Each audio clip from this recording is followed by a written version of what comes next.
Hey gang, Kris Krohn here, and today I'm talking about the worst kind of customer. And I thought, you know, if I'm gonna shoot that video, I'm gonna do it in nature so I can balance out bringing down my cortisol levels while I'm bringing them up, thinking about some of the crappy people, sorry, I shouldn't have said that, but the people that make crappy choices that I've had to work with in the past.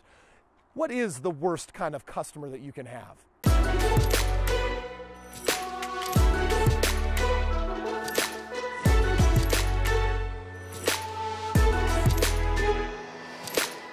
For me, hands down, the worst kind of customer that I can have is someone who's entitled.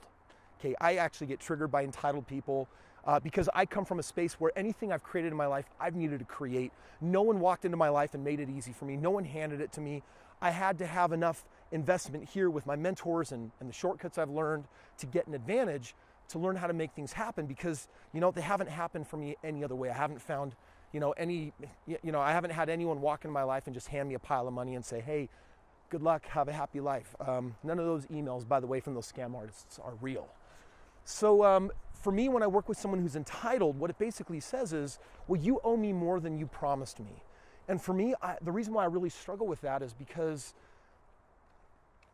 you know, my job as a business owner is to communicate expectations and then to fulfill on those, hopefully exceed those. In fact, usually when someone comes and works with me, what I'll do is I'll set an expectation and then I'll actually deliver more than I say I'm going to. I give more by way of bonuses. In fact, I was just on my Facebook group for all those that are actually in my investor circle, and someone had just joined brand new and they decided to make a poll and say, hey, can you guys be honest and tell me what this program's been like? And people could basically put in their own answers, and 8 out of 10 people said this program exceeds expectation. And I was like, that's awesome, that was great. That was a cool natural review to get because that's the way that I've been learning how to do business. Trust me, I've also done it the wrong way where I set loose expectations or I left expectations open, and I should have sometimes said no where I actually said maybe, and all I did was produce an opportunity for someone to step into entitlement. And so this whole entitlement thing, what I'm sharing with you, it's a two-edged sword. And you've got to take a look at what are you responsible for, what are you accountable for, and then what are they accountable for? Because if you have a repeat problem happening over and over in your business, you're the common denominator and you're the problem if it's happening more than it should be. But speaking to this entitlement, I mean, right now I think that we live in an era where there's more entitlement than ever before. Like, this is really weird. I know I was born in '79. I saw the last 3 months of the '70s. Is that weird or freaking what? I'm 38 years old. I'm about to turn 39 next month, right? And, you know, I feel like I grew up in an amazing era where I got to see us move to cell phones and I got to see the internet and all these things created. But today, oh my gosh, those those of you that are like real millennials or younger that have been born, you wake up every day and someone's invented some new technology that's going to like improve and better your life. Part of it is actually what has just naturally happened in society with having all of these amazing aids come to us, all these amazing resources, things we thought were so futuristic 20, 30 years ago. They're real, they're happening right now. Shoot, I'm freaking making a video right now, walking in the canyon, and later on you're gonna be watching it in China. How crazy and how weird is that?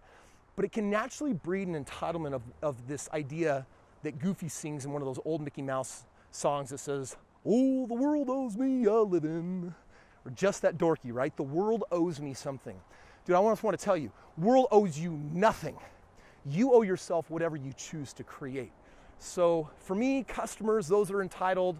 Now, by the way, what do I do when I experience one of these customers? I want to talk about that for a second.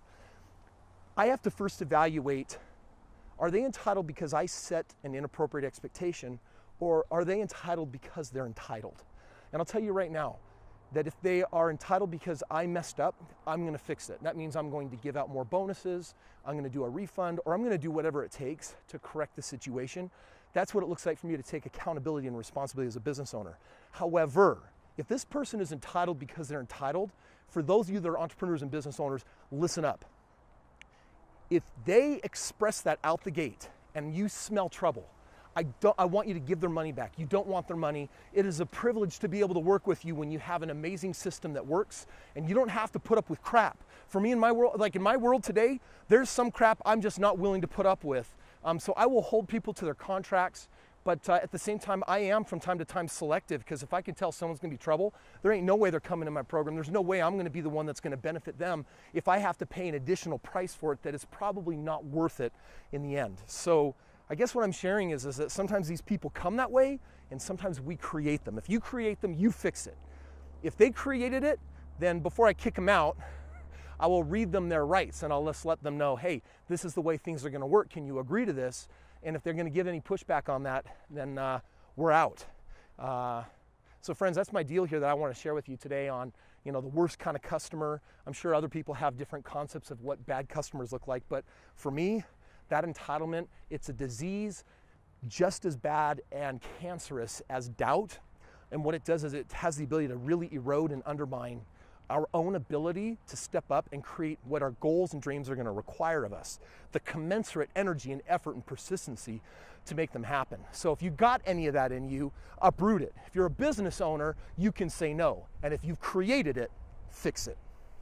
Hey friends, thanks so much for checking out today's video. I hope it was useful or you got some nuggets in there.